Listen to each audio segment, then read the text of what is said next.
इसमें एक चीज ये एक सबसे इंपॉर्टेंट चीज है, यह सब्जेक्ट यानी मीन्स पॉलिटिकल साइंस और अंतरराष्ट्रीय संबंध को अगर एक सब्जेक्ट के रूप में देखा जाए तो सब्जेक्ट तो है, डिसिप्लिन है,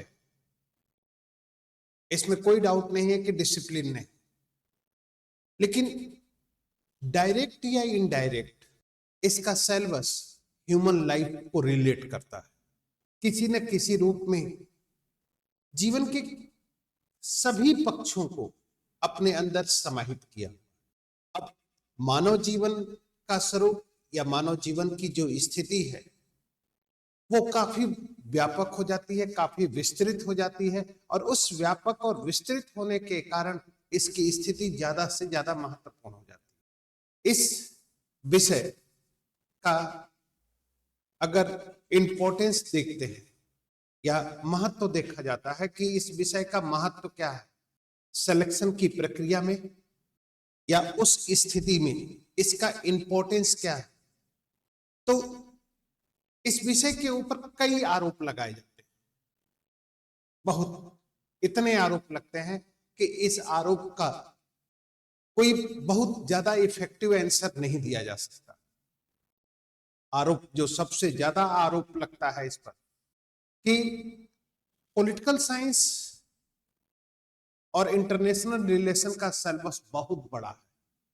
मैं भी मानता हूं कि पॉलिटिकल साइंस का रिलेशन या पॉलिटिकल साइंस और अंतरराष्ट्रीय संबंध का सिलेबस बहुत बड़ा है, इसमें कोई दो राय नहीं कि सिलेबस बड़ा नहीं, लेकिन दूसरा डायमेंशन अगर देखा जाए, अगर हम छोटा सिलेबस रख कर भी जीएस का कोई सपोर्ट ना पा पाए तो छोटा सिलेबस हमारे लिए किसी काम का नहीं है, किसी काम का नहीं है।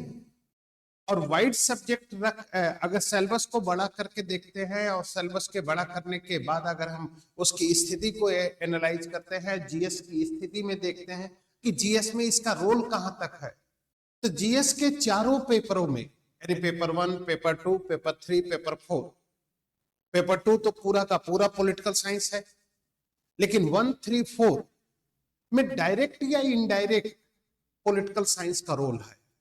जीएस के पेपर 1 में हिस्ट्री है, सोसाइटी है और ज्योग्राफी है, ठीक। तो अगर जीएस के पेपर 1 में हिस्ट्री है और हिस्ट्री में जो सबसे बड़ा रोल होता है वो मॉडर्न हिस्ट्री का होता है, वर्ल्ड हिस्ट्री का होता है, आर्ट एंड कल्चर का होता है, तो मॉडर्न हिस्ट्री आपके सिलेबस में है। तो अगर आपके सिलेबस में है, आपकी स्थिति में है, तो आपका रोल एक तरीके से अगर देखा जाए तो अगर आप अपने सिलेबस को तैयार करते हैं, अपने सिलेबस की स्थिति को तैयार करते हैं, तो कुल मिलाकर आपका जीएस का मॉडर्न हिस्ट्री वाला सेक्शन तैयार हो जाएगा।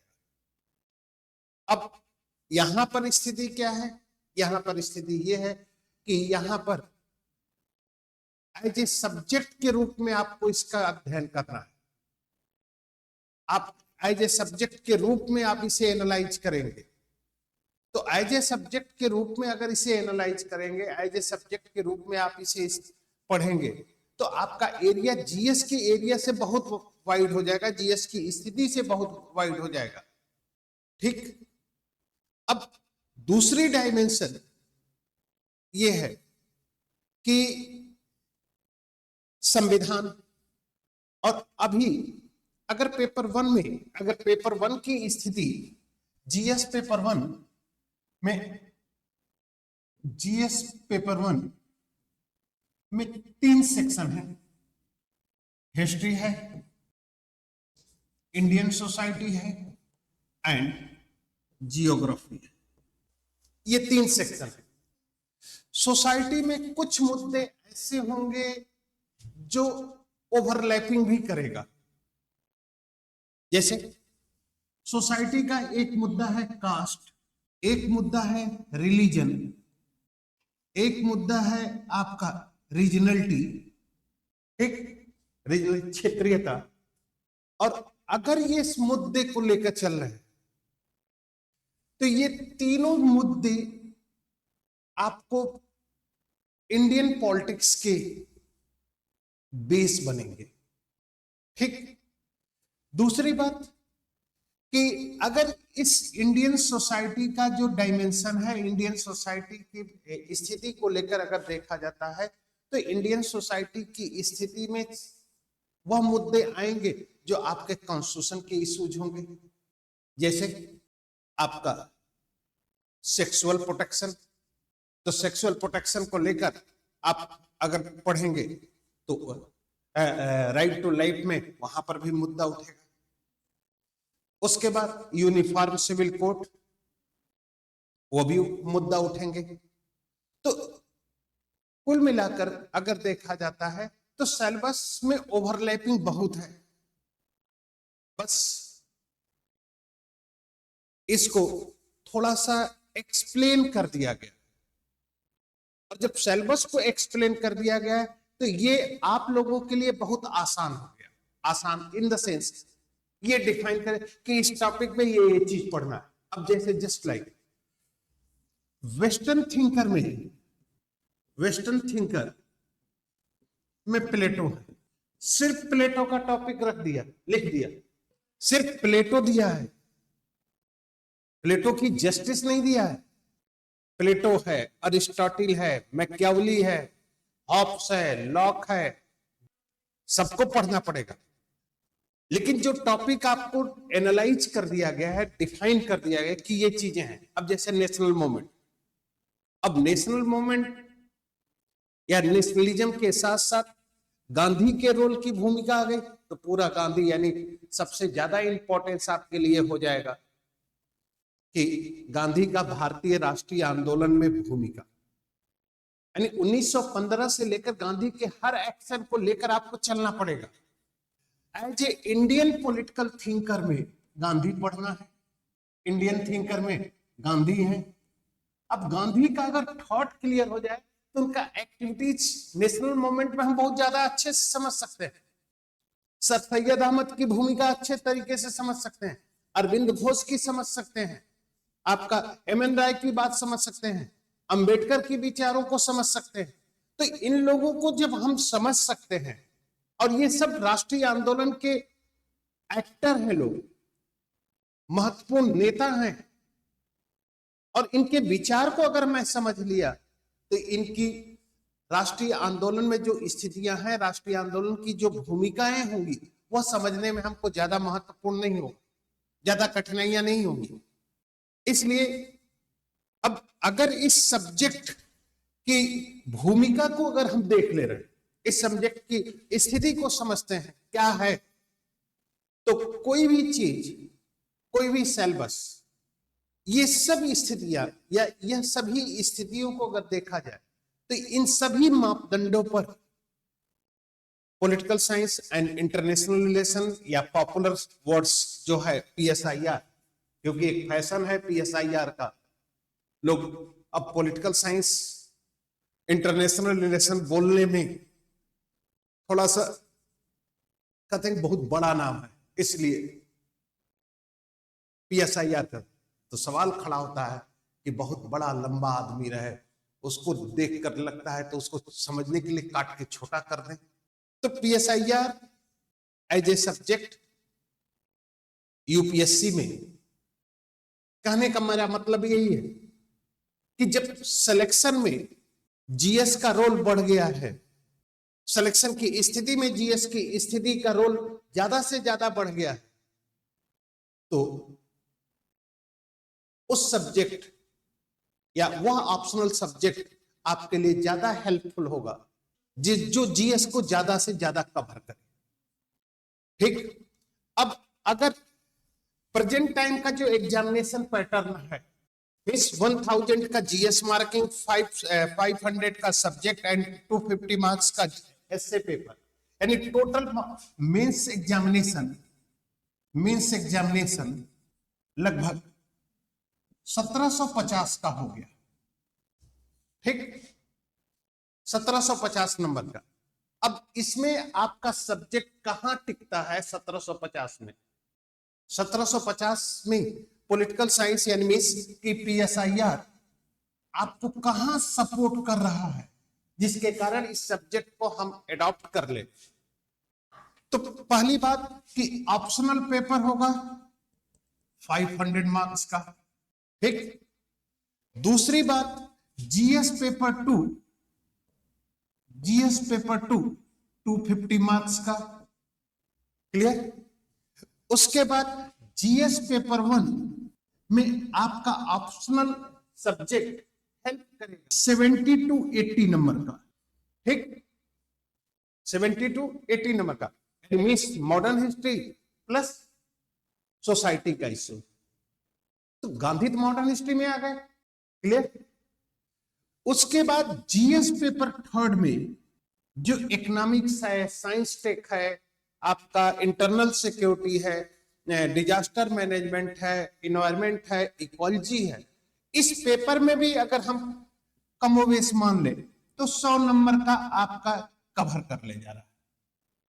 इकोनॉमिक्स में इंटरनेशनल लेवल पर जो इकोनॉमी, जैसे बेटन वुड इकोनॉमिकल सिस्टम से अगर आप बात करेंगे तो Bretton Woods economical system, IMF, World Bank, neo, WTO, तमाम मुद्दे, ये सब मुद्दे आ जाएंगे। उसके बाद इन्वायरमेंट को लेकर अगर चलेंगे तो इन्वायरमेंट को लेकर आपके सामने मुद्दे आ जाएंगे। इंटरनल सिक्योरिटी आपका टॉपिक अटैच करेगा, प्लस साइंस टेक्नोलॉजी में न्यूक्लियर इशूज, जो न्यूक्लियर पॉलिसी है, न्यूक्लियर की पोजीशन है, न्यूक्लियर पॉलिसी जो आपके ऑप्शनल सब्जेक्ट में सेकंड पेपर में आपके जाएगा कि न्यूक्लियर पॉलिसी ऑफ इंडिया या न्यूक्लियर पोलराइजेशन, ठीक, वो चीजें आ जाएंगी। तो मैं मान के चल रहा हूं कि 100 नंबर ये, ठीक। एथिक्स के जीएस पेपर 4 में जितने भी आपके इंडियन थिंकर हैं, वेस्टर्न थिंकर, सब एथिक्स के थिंकर हैं। यानी मीन्स कि प्लेटो, अरिस्टोटल, प्लस गांधी हैं, स्वामी विवेकानंद आएंगे, अरविंद आ जाएंगे, कलाम साहब, ये सब नियर अबाउट 125 से 140 नंबर तक आपका एथिक्स में पेपर सपोर्ट कर रहा है। उसके बाद एक पेपर एस्से का जरूर होगा, एस्से का पेपर होगा और उसमें एक पॉलिटिकल एस्से होना जरूरी है, कंपलसरी है, होना ही होना। थिंकर आए भी हैं, सिर्फ थिंकर ही, जैसे 2018 की बात मैं बता रहा हूं, रॉल्स एज ए थिंकर के रूप में आप पढ़ रहे हैं, रॉल्स का पेपर रॉल्स का क्वेश्चन ही उठा के डाल दिया एथिक्स में। एथिक्स में मार्क्स का भौतिकवाद एस्से में डाल दिया, समझ रहे हैं। तो अब अगर इसको जोड़ लो तो ये हो गया 750, ठीक, 750, और ये कितना हो गया 225 प्लस 70 कितना हो गया, लगभग 300, 1050, 300 मीन्स 1050 नंबर का सपोर्ट किया। अब बताइए, और थोड़ा जीएस में उठा ले जाइए।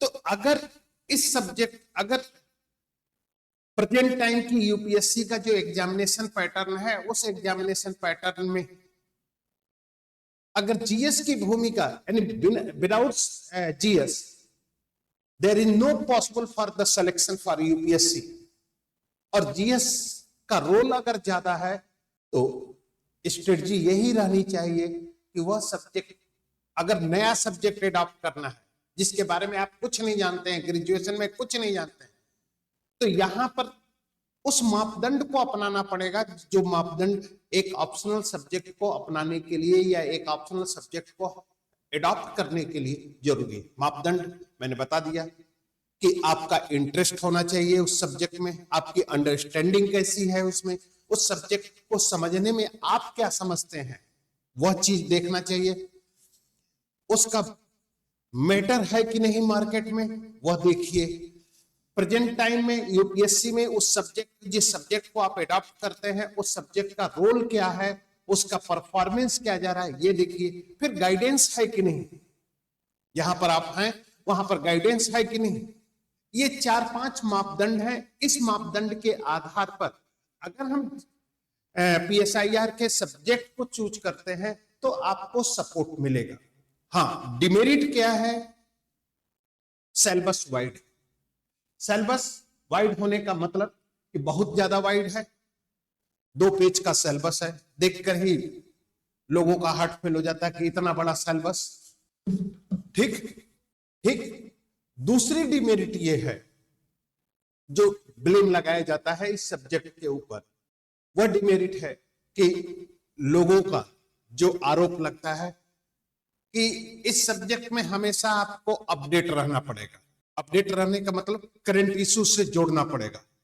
प्रेजेंट टाइम में यूपीएससी में जो भी एग्जामिनेशन, जो भी पेपर पूछे जाते हैं, वो डायरेक्ट या इनडायरेक्ट करंट इश्यूज को लेकर चलता है।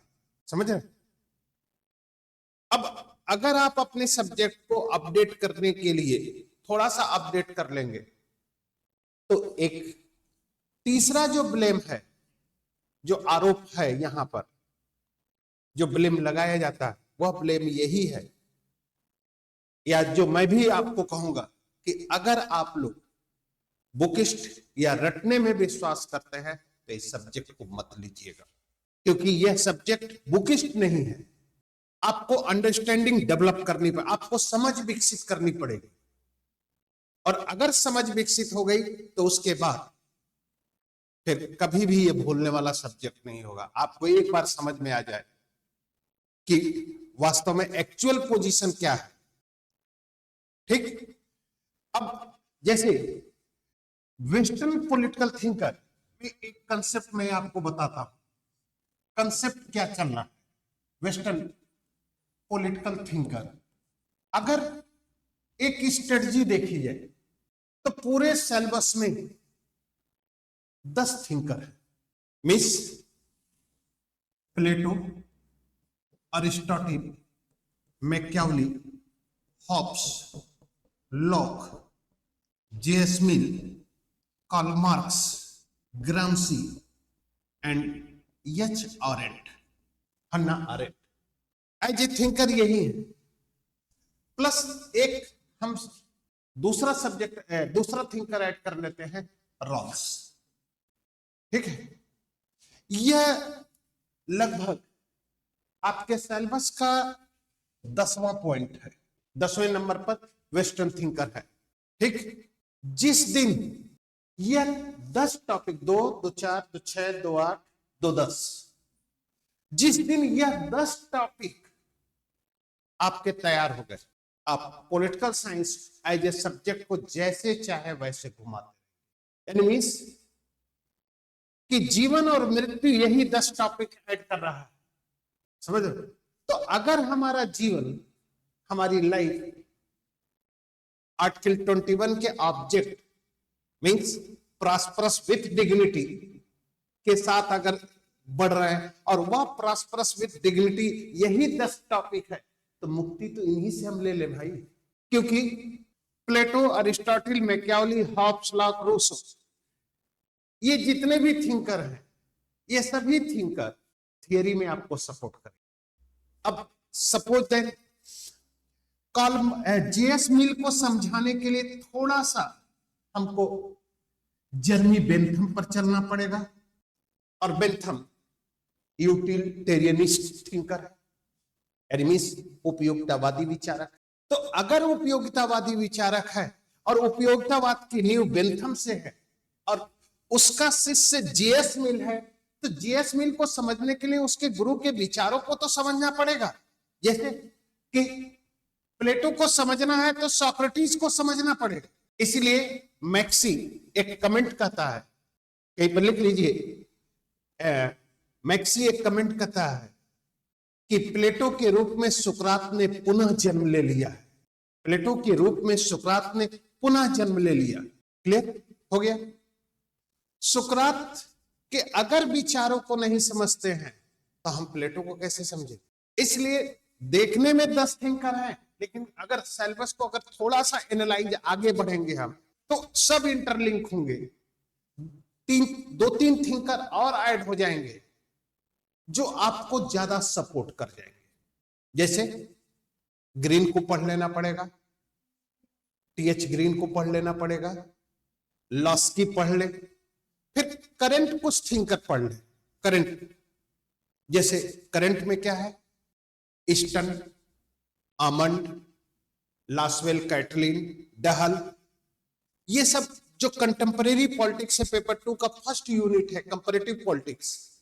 तो इन सब को लेकर अगर हम देखते हैं तो सिलेबस इस हिसाब से थोड़ा बड़ा दिखता है, लेकिन अगर 10 फॉर्मल डिक्लेरेशन जो है, यानी मींस फॉर्मल डिक्लेरेशन, ऑफिशियल जो डिक्लेरेशन है 10 सिलेबस 10 थिंकरों का, मैं मान के चलता हूं प्लस 5 और कर देते हैं 15 थिंकर से अधिक नहीं जाना है।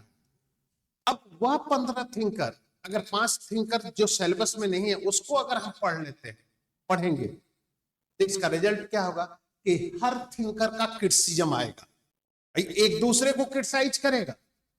ऐसी स्थिति में आप खुद एनालाइज कर ले जाएंगे कि यार ये तो बहुत अच्छा हो गया। जैसे प्लेटो पढ़ रहा है तो प्लेटो का क्रिटिसिज्म उसका शिष्य अरिस्टोटल करता है, और प्लेटो अपने थॉट की आलोचना खुद करता है, क्योंकि अपनी पुस्तक रिपब्लिक में जिस तरीके से उसने अपने आइडियल स्टेट, यानी जस्टिस बेस्ड आइडियल स्टेट का फॉर्मेशन किया, वह आइडियल स्टेट, जस्टिस बेस्ड जो आइडियल स्टेट है, उस आइडियल स्टेट की आलोचना वह खुद करता है।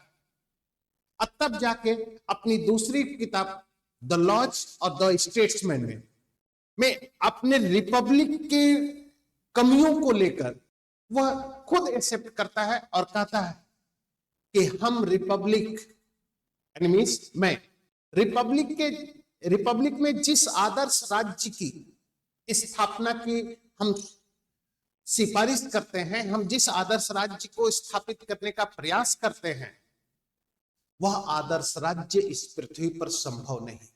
और यहीं पर अगर ऐसा है कि प्लेटो कहता है कि रिपब्लिक का आदर्श राज्य इस पृथ्वी पर संभव है ही नहीं, तो इसका तात्पर्य क्या निकलता है आप अगर समझे तो Plato is the first utopian thinker, पहला विचारक बन गया स्वप्नलोकी का। समझ रहे? तो ये समझ, अंडरस्टैंडिंग यहां पर समझनी पड़ेगी। ठीक, अब अगर अंडरस्टैंडिंग अगर आपकी समझ में आ गई तो जो चीज रियलिस्टिक वे में नहीं है, जो चीजें रियलिस्टिक नहीं है, तो वह स्वप्न में ही देखी जाती है। वह राज्य के थियरी है सब, उसमें राज्य की, जब राज्य के हम सिद्धांत पढ़ेंगे तो राज्य का लिबरल थियरी पढ़ेंगे, राज्य का डिवाइन थियरी पढ़ेंगे, राज्य का फोर्स थियरी पढ़ेंगे, राज्य का डिवाइन थियरी में क्या है कि जब चारों तरफ अराजकता की स्थिति उत्पन्न हो गई, चारों तरफ, और अराजकता की स्थिति उत्पन्न कैसे होती है? अराजकता की स्थिति उत्पन्न हो जाती है कि देवता और दानवों में जो युद्ध होता है, तो जैसे देवता क्या है? सभ्य व्यक्ति, आज का सभ्य व्यक्ति क्या है? देवता, सिविलाइज्ड वर्सन देवता है। ये डिवाइन थियरी मनु का भी है, आपका रॉबर्ट फिल्मर का भी है, कई लोगों का है, भीष्म का शांति पर्व भी है। तो आज का जो सभ्य व्यक्ति है वह देवता है ना, और जो आज के नालायक हैं वो दानव है। ठीक, नालायक in the sense terrorist, naxalist, criminals, ये सब क्या है? दानव, राक्षस प्रवृत्ति के। अब इनसे जब इनका वर्चस्व, जस्ट लाइक समझिएगा, इस पूरे कंसेप्ट को मैं समझाते रहूंगा, कोई सरकार आए जो इन दानवों का सपोर्ट करे और सभी लोग की स्थिति खतरे में पड़ जाए, चुनाव में उस सरकार को हटा, ठीक होता है ना यही। अब जो भी है उसके बारे में छोड़ दो, अब मैं किसी पर्टिकुलर पार्टी का नाम नहीं लूंगा यहाँ पर, आप लोग समझते रहिए किसके बारे में मैं बात कर रहा हूं, समझ। तो ये स्थिति प्राचीन काल में थी, और प्राचीन काल में अगर भारतीय परिप्रेक्ष्य में अगर देखा जाए तो देवता और राक्षस युद्ध होता है। राक्षस अत्याचारी है, ठीक, और देवता लोग परोपकारी, ठीक। तो ऐसी स्थिति में देवता लोग जगत पिता ब्रह्मा के पास जाते हैं और कहते हैं हमारी राक्षसों से सुरक्षा कीजिए, यानी दानवों से हमारी सुरक्षा करें। तो जगत पिता ब्रह्मा ने कहा कि चलिए मैं आपको एक ऐसा व्यक्ति भेजता हूं जो आपकी सुरक्षा का दायित्व लेगा। जिस व्यक्ति को जगत पिता ब्रह्मा ने भेजा वह व्यक्ति राजा हुआ। और राजा राजा क्या है? वो जनता यानी प्रजा की सुरक्षा का दायित्व लिया। ठीक, बदले में प्रजा उसको टैक्स के रूप में दिया, जिसे कौटिल्य कहते हैं कि अपने व्यापार का 1/10 भाग, अपने कृषि का 1/6 भाग, अपनी स्वर्ण मुद्रा का 1/6 भाग आपको कर के रूप में देना है। बदले में राजा आपकी सुरक्षा का दायित्व देगा। ठीक, कौटिल्य का कंसेप्ट ये एक सब्जेक्ट उठाया गया, अब रिलेट किया जा रहा। राजा का दायित्व क्या है? राजा का दायित्व है कि राजा लोगों की सुरक्षा का दायित्व लेगा, बदले में कर संग्रह करेगा। एक पोजीशन तो ये हो गई।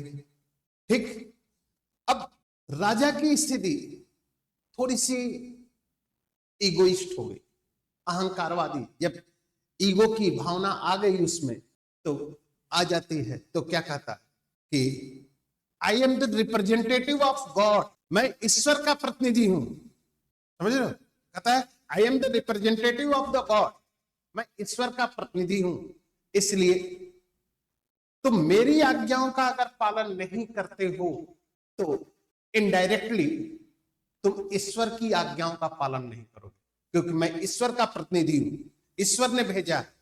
और जब ईश्वर ने भेजा है तो ईश्वर हमें इस स्थिति को स्थापित कर दिया, इस स्थिति को स्थापित कर दिया कि अगर मेरी यानी राजा की आज्ञा का पालन न करना, अप्रत्यक्ष रूप में ईश्वर की आज्ञा का पालन है, और ईश्वर की राजा की आज्ञा का पालन नहीं करना यानी पालन करना ईश्वर की आज्ञा का पालन है, क्योंकि राजा कहता है कि हम ईश्वर के प्रतिनिधि हैं।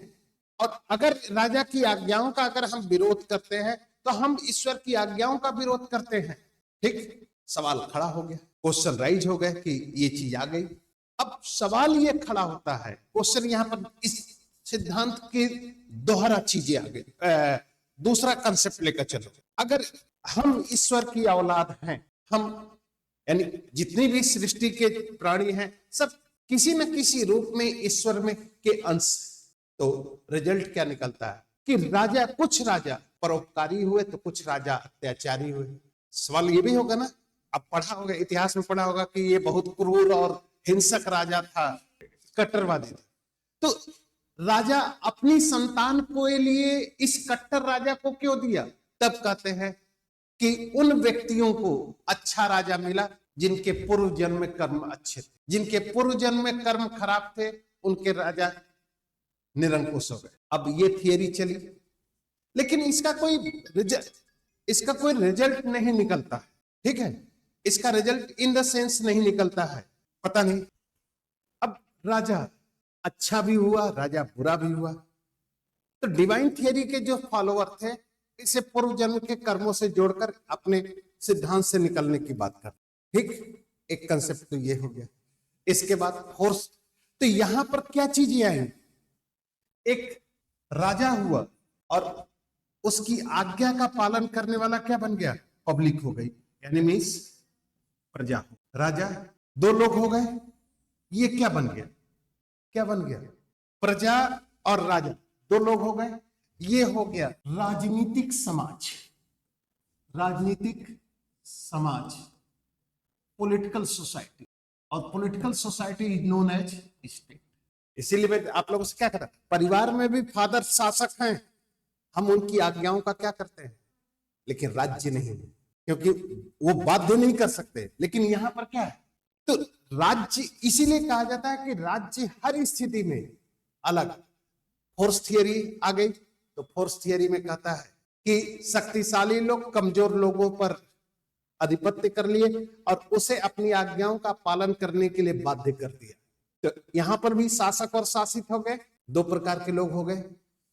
हाब्सबर्ग रूसो भी समझौता के द्वारा एक शासक बनाता है और कहता है कि मैं इनकी आज्ञाओं का पालन करूंगा, तो दो लोग हो गए। यहां पर भी समझ में आ गई बात? यानी जिस समाज में, वह समाज जो बेसिकली दो प्रकार, एक शासक हो जाए और एक शासित हो जाए, तो वो राज्य है। ठीक, तो अब ये स्थिति चलती रही, लेकिन कुछ विचारक इस सिद्धांत को नहीं मानते, क्योंकि स्टेप वाइज स्टेप राज्य का डेवलपमेंट होता गया। क्लियर। दूसरी बात कि स्टेट का नेचर चेंज होता गया और इसी स्टेट को प्राइमरी स्टेट यानी प्लेटो और एरिस्टोटल में सिटी स्टेट कहा गया।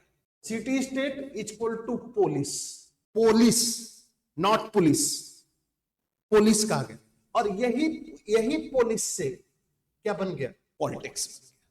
पोलिस सिटी स्टेट इक्वल यानी मींस इसे कहते हैं नगर राज्य। इसीलिए गार्नर कहता है कि राजनीति विज्ञान का प्रारंभ और अंत राज्य से होता है, राजनीति नहीं होगी।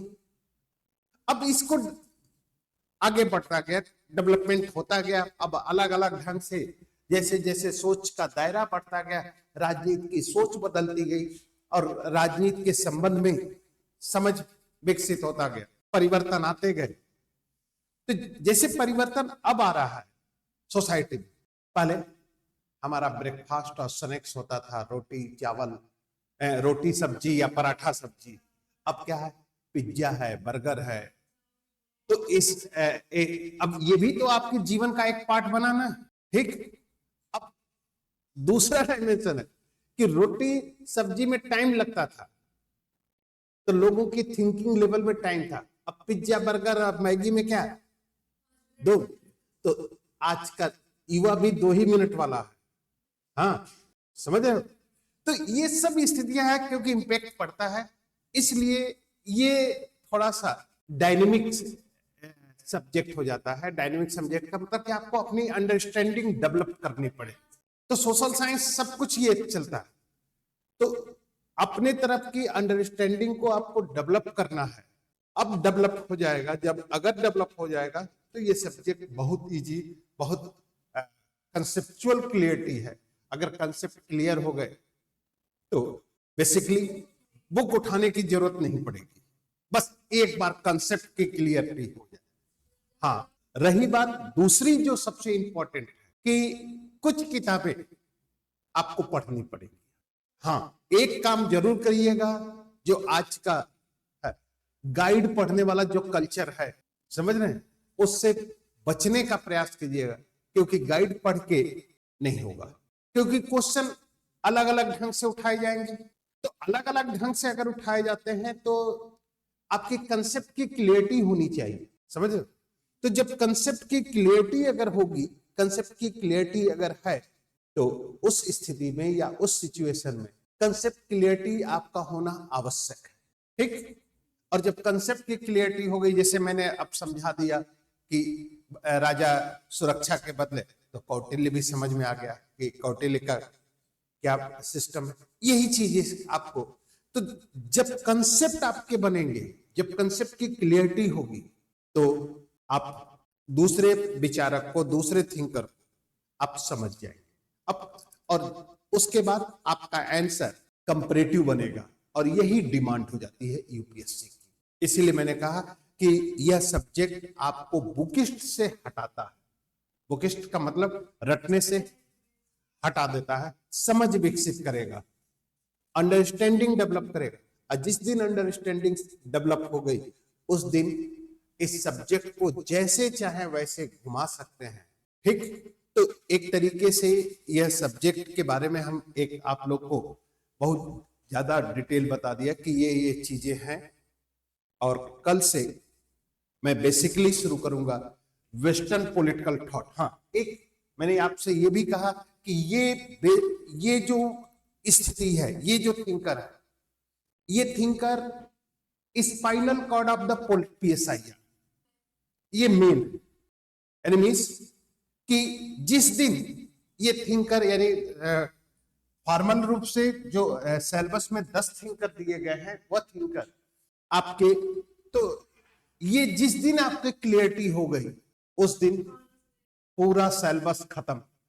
उस दिन हम जिस दिन चाहे सिलेबस को खत्म कर दें। क्यों? क्योंकि प्लेटो का राज्य पढ़ लेंगे, अरिस्टोटल का राज्य पढ़ लेंगे, मैकियावेली का राज्य पढ़ लेंगे, हॉब्स का राज्य पढ़ लेंगे, लॉक का राज्य पढ़ लेंगे, मिल का, कार्ल मार्क्स का, तो राज्य का सिद्धांत खत्म हो जाएगा, ठीक। इन लोगों का अधिकार पढ़ लें, इन लोगों का सिद्धांत पढ़ लें तो सबका खत्म हो जाएगा, स्वतंत्रता पढ़ लें। तो ये सब स्थितियां हैं और इन सभी स्थितियों के अनुसार सबसे इंपॉर्टेंट है, इसलिए जो क्लास का शेड्यूल होगा, पहले वेस्टर्न थिंकर चलेगा, वेस्टर्न थिंकर के बाद पॉलिटिकल थियरी आएगी, पॉलिटिकल थियरी के बाद इंडियन पॉलिटिकल थिंकर आएगा, उसके बाद मॉडर्न हिस्ट्री आएगी, उसके बाद आपका इंडियन कॉन्स्टिट्यूशन आएगा, उसके बाद इंटरनेशनल पॉलिटिक्स, फिर आएगा। ये शेड्यूल बनेगा, ठीक नहीं? इतने में थिंकर ही होगा केवल, समझ रहे हैं? तो एक चीज, यही पूरी स्थिति है इस सब्जेक्ट की, ठीक है।